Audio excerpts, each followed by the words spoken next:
China को बांग्लादेश का न्योता मिल गया है। मोहम्मद यूनुस ने चाइना के लिए एक ऐसा दरवाजा खोल दिया है जिससे पूर्वोत्तर भारत में खतरे का अलार्म बजना शुरू हो गया है। ये न्योता है चीनी एयरबेस बनाने का, और अगर ये बन गया तो चिकन नेक कॉरिडोर टूट सकता है। अब आप भी सोच रहे होंगे कि आखिर ये माजरा क्या है, तो आइए आपको बताते हैं कि आखिर पूरा मसला क्या है।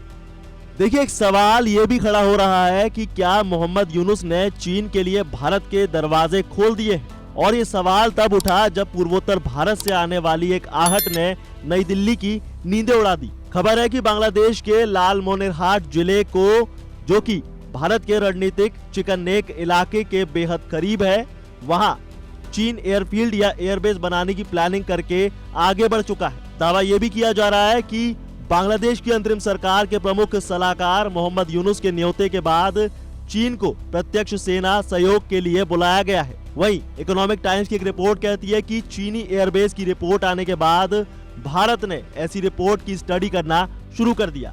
अगर चीन और बांग्लादेश के बीच ऐसा कोई प्लान बना है तो चिकन नेक के साथ साथ पूर्वी सीमा पर भारत के सुरक्षा हितों के लिए एक चुनौती बनकर उभरेगा।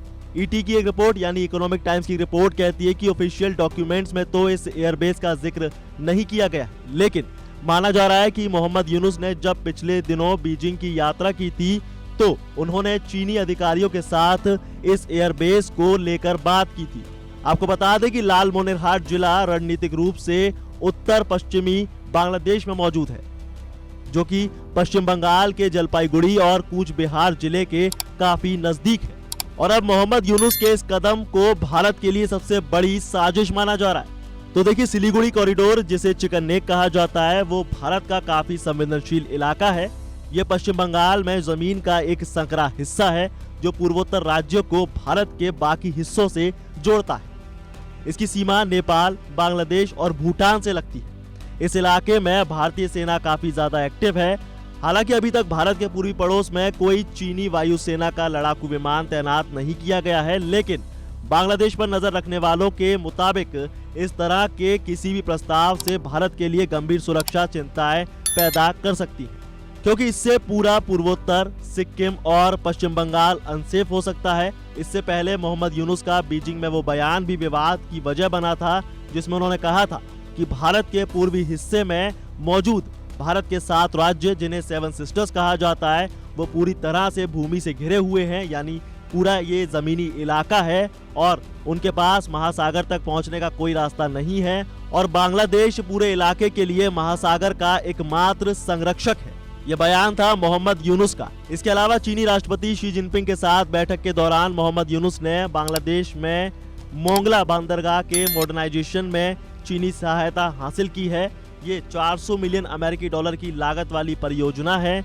इसके अलावा चीन ने चटगांव में चीन आर्थिक और औद्योगिक इलाके को बढ़ाने के लिए 350 मिलियन अमेरिकी डॉलर देने का वादा किया है, और साथ ही साथ चीन ने बांग्लादेश को टेक्नोलॉजिकल मदद के नाम पर 150 मिलियन अमेरिकी डॉलर दिए हैं। इस सब के बीच पाकिस्तान के विदेश मंत्री इशाक डार 24 अप्रैल से बांग्लादेश का दौरा करेंगे और विदेश सचिव अमाना बलूच 17 अप्रैल से देश का दौरा करेंगी। आपको बता दें कि 2012 के बाद पाकिस्तान की तरफ से ढाका की पहली मंत्री स्तरीय यात्रा होगी, और इस यात्रा के दौरान कई मेमोरेंडम ऑफ अंडरस्टैंडिंग पर साइन किए जाएंगे। अब एक और बड़ा सवाल है कि अगर एयरबेस बन गया तो भारत के लिए किस तरह के खतरे पैदा हो सकते हैं। तो देखिए, चिकन नेक यानी सिलीगुड़ी कॉरिडोर भारत का वो 22 से 25 किलोमीटर चौड़ा गलियारा है जो पूरे पूर्वोत्तर भारत को देश के बाकी हिस्से से जोड़ता है, और अगर ये कट गया तो 7 राज्यों को भारत के बाकी हिस्सों से काट देना जैसा होगा।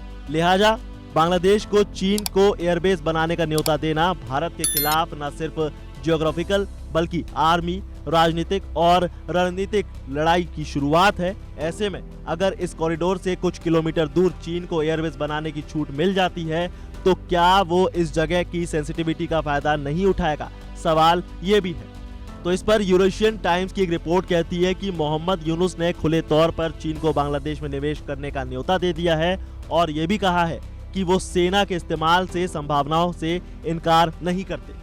ये चीन की भारत को घेरने की रणनीति का हिस्सा हो सकता है। चीन पहले ही गवादर, जो कि पाकिस्तान में है, हम्बनटोटा जो कि श्रीलंका में है, और म्यांमार का क्योंगपू और अफ्रीका के जिबूती में अपने बंदरगाह और सैन्य सुविधा केंद्र बना चुका है। तो ऐसे में अब अगर बांग्लादेश में भी चीन को सैन्य पहुंच मिल जाती है तो भारत को चारों तरफ से घेरने की ये नीति, जिसे स्ट्रिंग ऑफ पर्ल्स कहा जाता है, वो लगभग पूरी हो जाएगी। और ऐसा करने के बाद चीन पूरी तरह से भारत को घेर लेगा। पूर्वोत्तर भारत पहले से ही भारत के लिए संवेदनशील इलाका रहा है, जहां नागालैंड, मणिपुर, असम जैसे राज्यों में कई सालों तक अलगाववादी गतिविधियां रही हैं। अगर इस क्षेत्र में सुरक्षा का दबाव बढ़ा तो अंदरूनी स्टेबिलिटी पर भी असर होना तय है। और इसीलिए ऐसी सिचुएशन में भारत को तेजी से पूर्वोत्तर हिस्से में इंफ्रास्ट्रक्चर का विकास करना होगा और सिलचर और तेजपुर जैसे एयरबेस को अपग्रेड करना चाहिए। इसके अलावा भारत को रेल और सड़क नेटवर्क की वॉर फुटिंग यानी युद्ध स्तर को बढ़ाने की जरूरत है, ताकि पूरे इंडो पैसिफिक में चीन के सैन्य दखल को रोका जा सके। तो अब देखना यह है कि चीन क्या वाकई चिकन नेक यानी सिलीगुड़ी कॉरिडोर पर अपना एयरबेस बनाता है, और अगर ये ऐसा करता है तो भारत के लिए किस तरह की मुश्किलें पैदा हो सकती हैं, वो अब सब कुछ सामने होगा। फिलहाल के लिए इस खबर में बस इतना ही। आपका इस खबर के बारे में क्या कहना है हमें कमेंट सेक्शन में जरूर बताइए। साथ ही वीडियो को लाइक शेयर जरूर करिए और ऐसी तमाम अपडेट्स के लिए बने रहिए वन इंडिया हिंदी के साथ।